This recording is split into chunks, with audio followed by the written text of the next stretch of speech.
Hi friends, it's Emma here from Sunshine Lane, welcoming you to another episode of Coffee and Sunshine. In each episode of the podcast, we get to meet inspiring individuals who have navigated challenges, chased dreams, and are discovering what truly brings them joy. Whether it's building fulfilling relationships, pursuing a passion project, or finding peace within themselves, our guests share their personal journeys, actionable tips, and hard-earned wisdom. There's so much to learn from everyday people navigating life's challenges. So let's find real-life inspiration and explore hidden pathways to happiness, one conversation at a time. Today we have a super special guest, which is my mum and Becca from Rebel Jones. Hi guys! Very excited to have you on the podcast and have a good old chat, which I know we'll probably have no problem with. Very true. So if you don't know, Becca runs Rebel Jones, which is a gorgeous small business selling beautiful stationery, all kind of kawaii-inspired. And actually, when I asked new people wanted to see on the podcast, you were on the list. No, I was not. You're a request. Oh my gosh, what the frick? Thank you, Emma. There you go.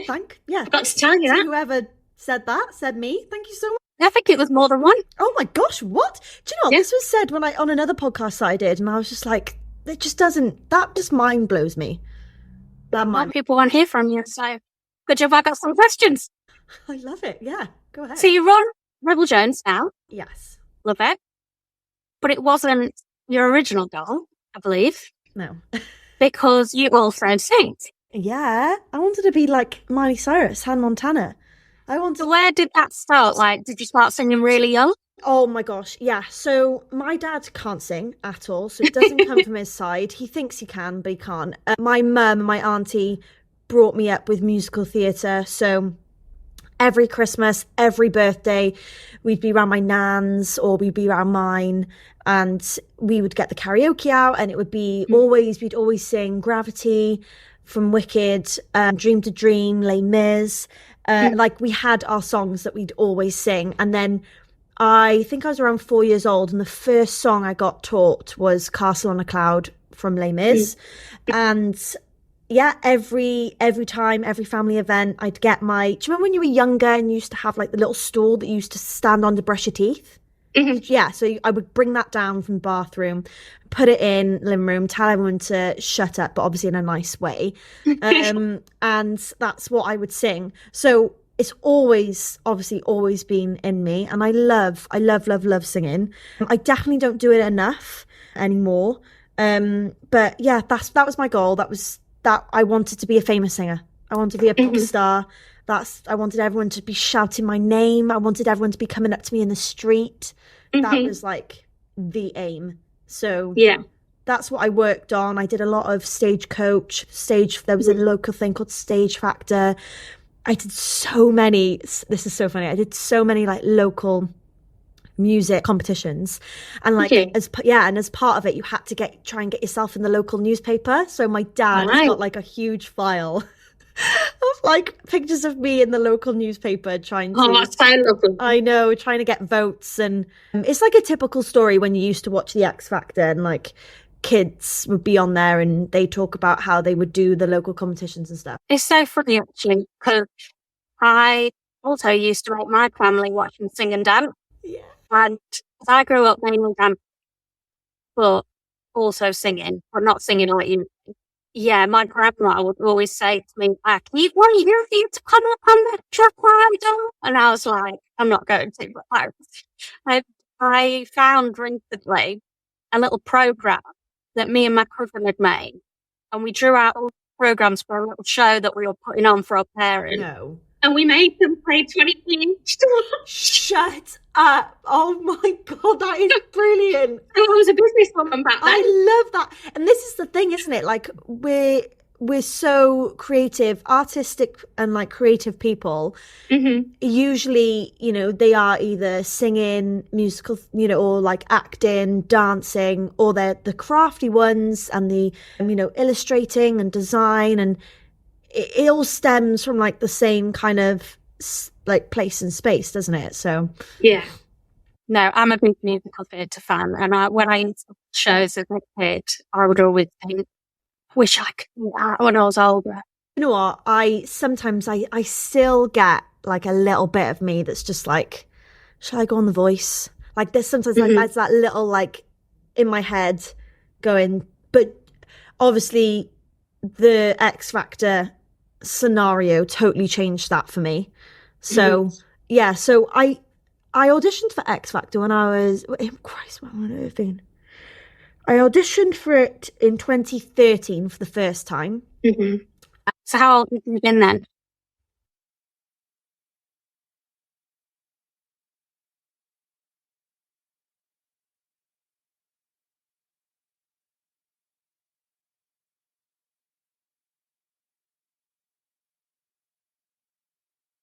I didn't even get through to I got through the first three, but I didn't get through to the judges. But luckily I met my best friend, Michelle, from Canada, but because she's half Irish, she was able to come over to the UK and audition for X Factor. And I got to meet her, and now she's going to be a bridesmaid of mine at my wedding. And so that was like a good thing that happened from that one. Lovely. Yeah, she has put me in some incredible positions. She's sung with like Lady Gaga, basically. Lady Gaga brought her up on stage many years ago, sung with her. She then got signed with Sony Music. She then flew. Oh no, Tom and I then went out to Canada to see her. She was signed with Sony, so she got me to a red carpet event. And she took me to see Dolly Parton live. Wow. Yeah, it was like she's given me some incredible things. Like she flew me, and then a couple of years later, she flew me out to Canada because she was doing a music competition, and we got a hotel for free. We got all our drinks and food for free. Like it was a surreal experience. So yeah, obviously I met her the first time round, which was amazing, but I didn't get through. And then I went again the next year, and I think it was my second audition in front of, like the producers. And I believe I sung Jolene by Dolly Parton on the guitar. I played the guitar as well. And they just, I felt something different. Like they treated me so differently than before. After that second audition, they took me out and they took me straight to the third. And usually that doesn't happen. You have to sit there and wait for your name to be called.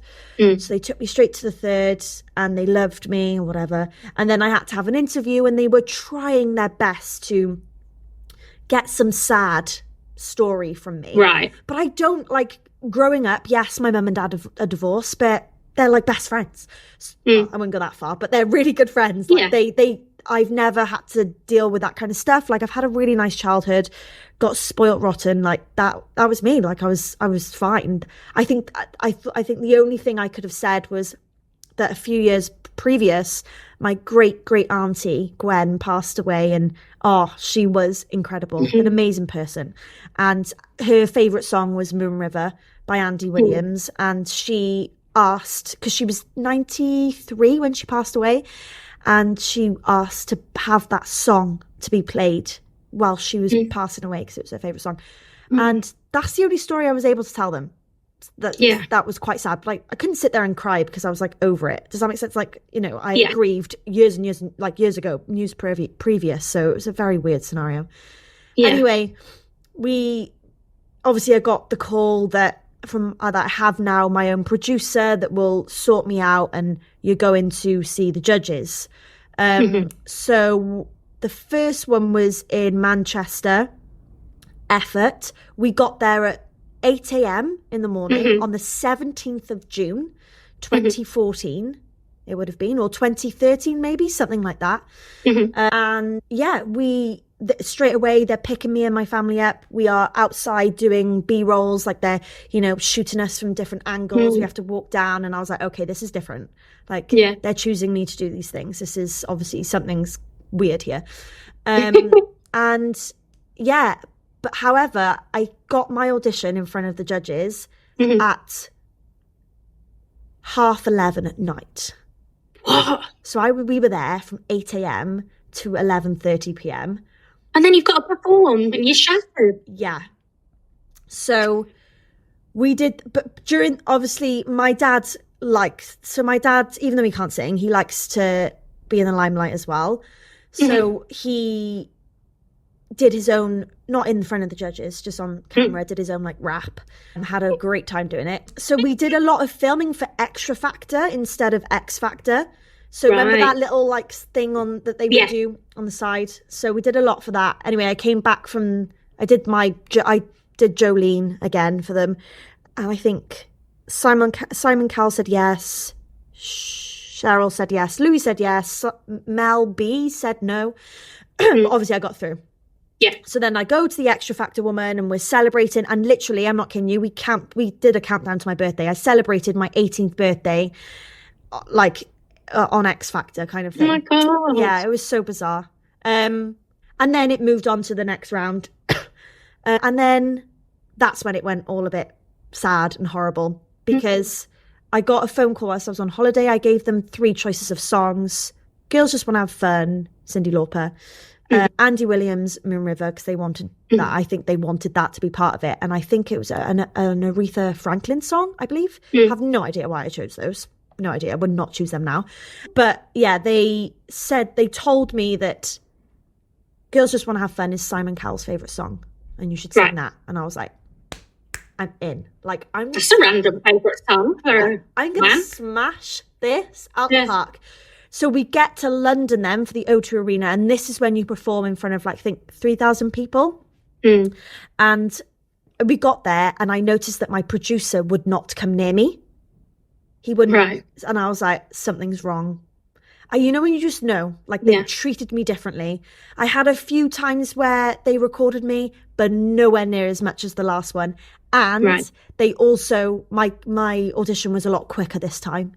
Okay. So I walked on stage at the age of 17 and in front of 3,000 people, and they play my song and I start to sing, and 20 seconds in, Simon Cowell does the famous, hand up, stops the song and says, I absolutely hate this song. Don't know why you've chosen it. Oh my God, I want to song. And I was just like, so in my head, I was like, oh my gosh, they've done that to me. Like, they've set me up. Yeah, and I was like, those people that you watch on there, that's what they've done to me. And I was like, oh no, the next song that's on my list is the Moon River song. And he was like, have you got another song? And I said, yeah, I can sing Moon River, Andy Williams. And he was like, why that song? So then I had to, and because I'm already emotional at the fact that I've been set up, I then have to talk about this whole thing, and I'm crying basically. And he stops me and goes, none of that, just sing the song. Well, you are. And I was like, so what was then aired on TV was not my first song. My first song was not aired at all. The point to me crying and explaining the song was not aired. And Simon Cowell saying none of that, just sing, was not aired. All that was aired was me just singing that song whilst I'm crying. And then obviously I got 2 yeses, 2 nos. And I left and just went to uni. And it was a realization for me, because I was like, the industry is so ugly. Yeah. And I think you have to be this certain person, and I'm not that person. Like, I can't be fake. I can't not be me. Like, that's just, I just can't do it. It's not in me. So I remember going to uni thinking, oh gosh, like, I'm doing 3 years of commercial music and this is not what I want to do anymore. And uni also, like, once it was all aired, everyone knew me. Everyone would come up to me. Everyone would cheer my name on the bus. It was so the things that I told you that I wanted when I was younger, well, that came to life, and I didn't like it. So the only good thing that came from uni was obviously Tom. Is that where you met? Yeah. Oh. Yeah, we've been in each other's pockets since day one, 9.5 years now, so. I met Liam at uni. Yeah, it's just, it's because you don't expect it. Like, you go to uni to not, like, find the one. You just go to uni to have fun, right? But obviously I stuck at my uni degree because I wanted to stay with Tom, and I didn't know what else to really do. I guess that was really fun, because like, when you were telling me that, I genuinely felt really emotional, and I just thought, it's just not fair, is it? Like, they're messing with your emotions to make good TV and they're setting you up to fail, and you're just a Christian, really? Well, this is the thing, like, it upset, because I can be quite a strong person. So for me, I was like, okay, never mind, I'm going off to uni, like, never mind. And to be honest, they rung me for 3 years straight after that, trying to get me back on it. And I would always say no, because I was so stuck in my ways, like, you messed with me. I don't want to be part of that kind of Good thing, for you. and I'm happy where I am. But I was stuck. It's like, they're just, trying to dig for family trauma and then use it to make you cry. But then not even share the story, so you just look like some emotional woman, like, crying for no reason. Yeah, they like to show women like that a lot of the time, don't they? So yeah, it was a real eye-opener. But I was also a bit like stuck in the sense of, what do I want to do? And it must have been really hard coming out of that without your music degree. Yeah, it was. It definitely was. Like, okay, I got up. To be honest, I spent most of my time with Tom. Like, that was literally me. I was so happy and so in love that I just had Tom with me. Like, that's all I ever, and I, like, meeting someone like him was all I've ever dreamed of. So it was amazing. And I got to sing now and then. I got to meet some friends, and it was awesome. But I think it was when I got to the second year of uni, or the third, it was one of them. And I was in this really weird band. And what was weird about it? It was literally just this really small guy, bless him, who had, like, I think he had, like, small man syndrome, because he was so, if I'm allowed to say that, he was so mean to me. Like, how he spoke to me was absolutely disgusting. Oh my God. Yeah, and, like, basically he was like, he was a rapper, Right. and then I would do, like, the singing over certain choruses and stuff. But he didn't treat me very nicely. Right. And he just thought he was amazing when he really wasn't. So, but I had to stick at it because it's part of your grade.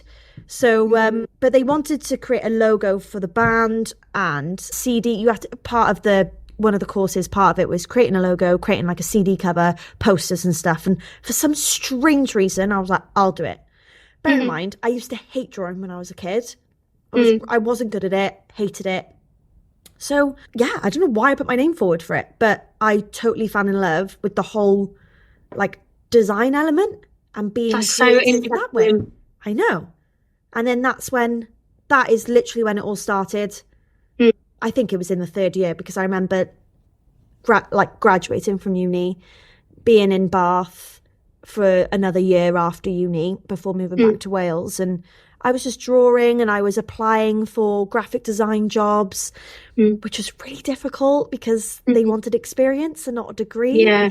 So it was just like, right, I'm going to have to just start it myself. And that's literally how it all happened. Well, good for you. I know. Because, I think sometimes you just got to figure out your own way of doing stuff, haven't you? Yeah, you do. And to be honest, this community is incredible. Like, everyone is so supportive. It's unreal. You might get the odd couple of people, but it's rare. Whereas, like, what I would have gone into when it comes to music would have been so ugly and so mentally draining and mentally not good for me at all. So even though I have my mental breakdowns with this, it's definitely probably a lot better than what it would be if I was in the music industry, you know? Yeah, and it's different, right? Because you just want to be treated with respect as, like, a baseline. Yeah. You shouldn't have to deal with not being treated with respect. It feels like the more and more people you talk to who have experience, that's just what the industry's like. And I'm not the sort of person who's like, oh, well, that's fine, I'll just play you at your own game. I just don't like it. No, do you know what? It's a difficult one. I think if I hadn't have met Tom, I probably would have gone back. Yeah. And I think this is what happens for a lot of people in the industry.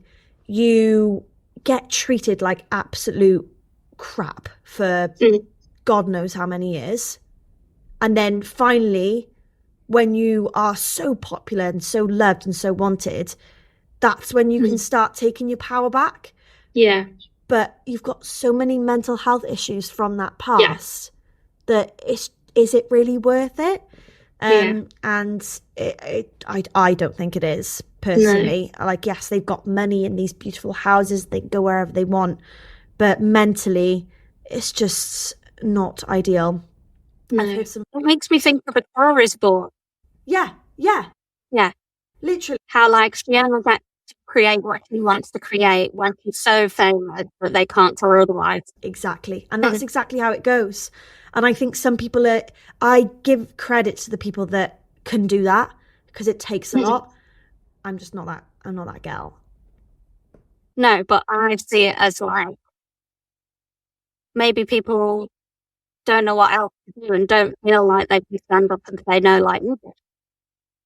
No, well, yeah, because I said no, and look what happened. I'm not famous. They want to be, like, people are not going to say no if they want to be famous or want to be known. But you know what I've realised is that, like they say, bad press is just press, right? So it's like my friend Michelle, she's just come back from doing American Idol in LA, and that was an absolute joke, and she got messed about. But I said to her, I said, the thing is, Michelle, you're on TV, or you're going to be on TV, and you just use that to your advantage now. Yeah. And you can, like, you know, if you're allowed, you can kind of tell everyone what actually happened whilst you were there. So you got to use it. So do you still sing in your own way? Me? Like, on your terms? Yeah. Now Tom's moved into the second bedroom, which is now his office, which will turn into a gaming room. We've got a box room in the house, and I'm planning on setting it up as like a little studio so I can get back in there and sing again. I did I sung the song that my now stepmom walked down the aisle to a few weeks ago. I love singing. More musical theatre, the more older I get, that's what I get drawn to. I do love it, though. I just don't do it enough. I can tell that my voice isn't as strong because I don't do it enough anymore. But my dream would be to work full-time Rebel Jones, and then my, like, hobby on the side would be part of, like, a musical theatre group now and then. Yeah. That would be lush. I can picture you in that. Yeah. Picture it. I think sometimes when there's something you love, if you try and do it as a career, it can suck all the fun out of it. It can, 100%. 100%. And sometimes you just have to keep things as your hobbies so that you could love them. Yeah. Yeah, and find the best balance of how to do stuff. Definitely. Because you can still love singing. Yeah. I think this year has been difficult for my business, so I get how the fun can be sucked out of that as well, which sucks. But that's just normal. That's something that you're just going to have to deal with. Sometimes that's going to happen.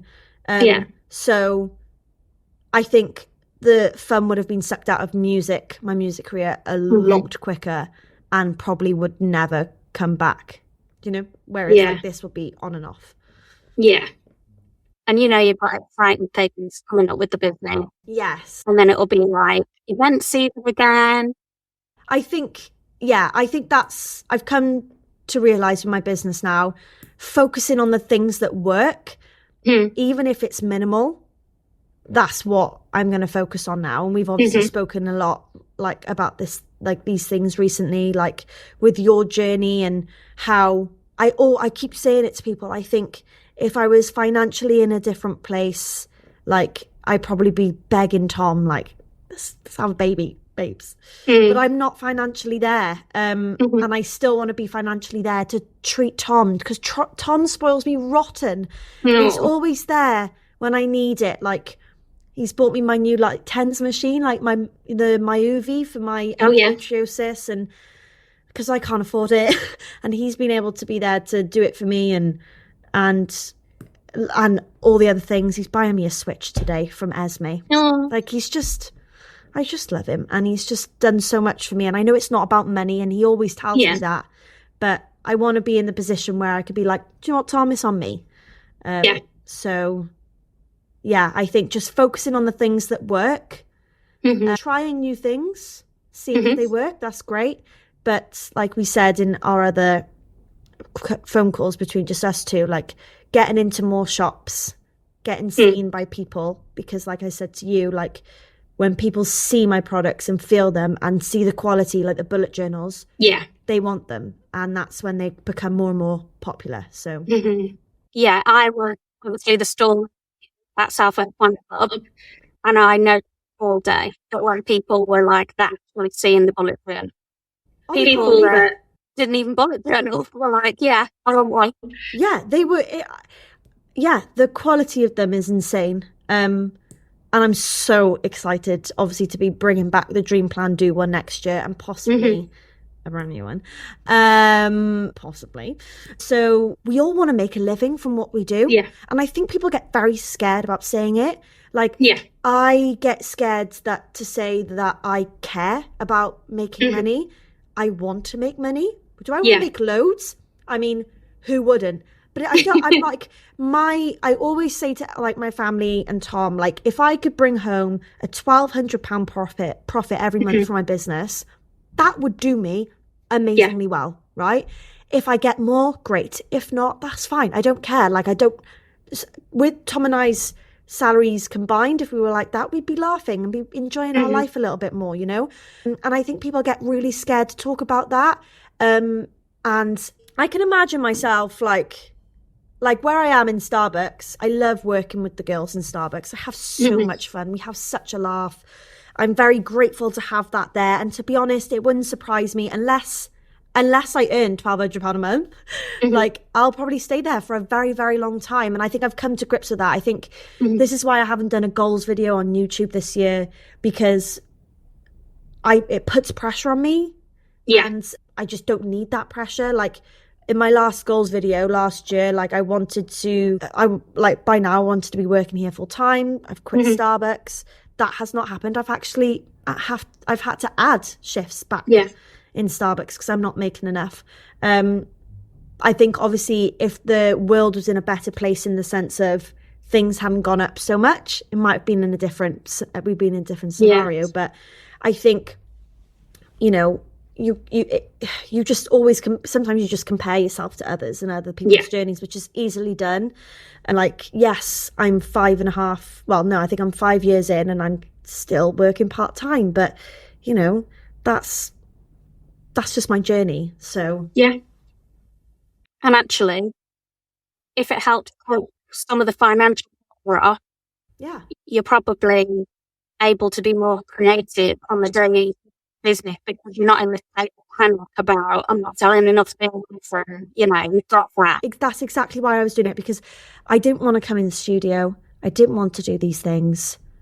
I had no creativity because all I was worried about was like making a sale every day so I could pay for things, for food, for bills. And that's just not nice. So if I have to work, you know, 2 shifts or 3 shifts in Starbucks for the rest, then so be it. I'm fine with that. Yeah. But yeah, I think the choices that I'll make in the next 2 years, like I've got 2 more years left in this studio, and I think that's when I've got to think what to do next, because it'll be even more expensive by that time. Yeah. And I think I'm going to have to talk to Tom about getting an extension next to the house, which will cost a bomb, but it'll mean that it'll be there forever then. And, you know, so yeah, we'll get there. I'm trying to just like, you know, enjoy each month, like, and enjoy each process instead of constantly thinking about the future, like all the time. Yeah. Need to be more like excited about the things to come and things that are more present. Yeah, I think sometimes that was a bit of a danger with focusing on goals in the future. It's like if you don't stop and celebrate the things along the way. And actually, I didn't think about it. You have done so many shit. I know. And this is what annoys me, is that I have forgotten about them. Like, or I haven't given them the acknowledgement that they need. Like plushies. Like, who would have thought that I would have drawn a bloody pig? People would have fallen in love with her. People were messaging me like, oh my God, you should put outfits on her. I'm putting outfits on this pig. And then they're like, oh my God, can this even be doable? And the fact that it can, and like it's here, and yeah, and the fact that I sold out of the bullet journals, and that I finally found the markets that work for me. Like it is so important to remember those things. And I think like that's why, like, when I leave here today, my last day in the studio for 2023, I'll enjoy just sitting down and just writing the things that have happened in the year and being really proud of it, you know? Yeah, that's really amazing. I did similar in my bullet journal, actually. And it was really lovely to just think about, like, let's not just always think about all the things that could have gone better. Let's just have one place where I focus on celebrating what went well. Yeah, exactly. And so many things did. You know, you're in a few shops, which is incredible. We've got some really exciting things coming in January, like the next year, like as well. Yeah. We need to enjoy this moment before, you know, because you never know, things could totally change next year. Things could be so much, you know, bigger and better. I think what it is, I think my problem is that I always think that things are going to go so well. I'm always so like, I'm going to smash this out of the park, Beck. Like, you're going to do it. So when it doesn't happen, I'm like, oh. So but I can never dream small. I can always dream big. Even if I force myself, I'll just never dream small. Luckily, Tom's really, really good. When I'm bad, I can't think of the bright side. So I go to him and he could always think of the bright side. And I have that person there to tell me. And he makes me feel so much better when he sits down and talks through it with me. And I've been trying to obviously do that myself because I can't always rely on him. And it's really important for me to be able to do it. So obviously at the end of every day now, when I get into bed before I read my book, I write down all the good things that have happened that day, all the good things that I've done. And I think that is I've noticed a difference, and that helps a lot. That's a really lovely thing to do at the end of the day. I think it's really weird, isn't it? Because I've never had therapy before, so now I have therapy. I mean, luckily I'm able to get a few sessions for free because my dad was a police officer. So I was able to do that because I did try and look private and I couldn't afford it.